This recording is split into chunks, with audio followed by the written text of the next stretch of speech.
So to get this problem fixed, what you have to do is to go to your phone menu, try to scroll and try to search for your X app. So when you find it, just use your finger to tap on it for some while, and you're going to find this pop up. So when this pop up, tap over here, which is this place. So when you tap on this place, what you have to do is you are going to be in the app info of X.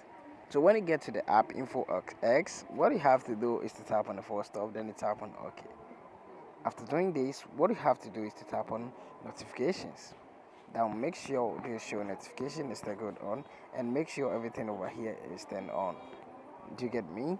So it's important to turn your show notification on. Now tap on permissions and make sure every permission is allowed. Go back and tap on storage and cache, then you tap on the clear cache. Go back, tap on mobile data and Wi-Fi, and make sure this background data is still on. Turn it on.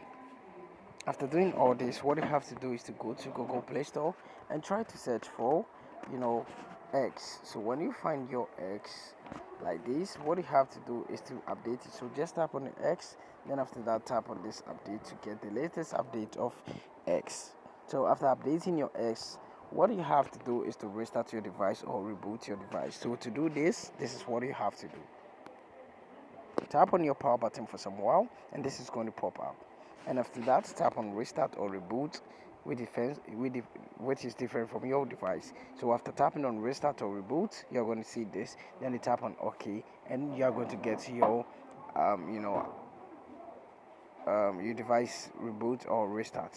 So thank you very much for watching this video. After doing this, your problem is going to be fixed. See you in the next one.